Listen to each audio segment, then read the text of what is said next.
நான் இப்படி ஒரு ரவுண்ட் சுற்றி வருவேன், வாழைப்பூ ஒடிச்சிக்கலாம். அந்த சைட் பார்த்தீங்கன்னா புளிச்சக்கீரை இருக்குது, இல்லைன்னா வாழைத்தண்டு எடுக்கலாம்.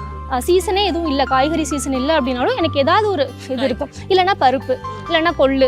அப்புறம் ஒவ்வொரு என்ன சமைக்கணும்னு இப்படி தோட்டத்துக்குள்ள போயிட்டு முடிவு பண்ணிக்கலாம்ல. ஆமாம், காலையில் எழுந்திரிச்சு ஒரு 6 மணிக்கு நம்ம கோழிக்கு தீனி போட்டு ஒரு ரவுண்டு வரோம்னா என்ன சமைக்கணும் அப்படின்னு பார்த்துக்கலாம். எங்கள் தாத்தாவோ பாட்டியோ எக்கெல்லாம் உங்களுக்கு வந்து பாதாம் பிஸ்தானா சத்தியமாக என்னன்னு தெரியாது. அப்போ எதுவுமே இல்லாமல் தான் அவங்க இருந்தாங்க, எதுவுமே சாப்பிடாம தான் இருந்தாங்க. காலையில் எழுந்திரிச்சு நீஸ் தண்ணி இருக்கு இல்லையா, பழைய சாதம் புளிச்ச தண்ணின்னு சொல்லுவாங்க இல்லையா, அதை தான் குடிச்சிட்டு காட்டுக்கு போவாங்க.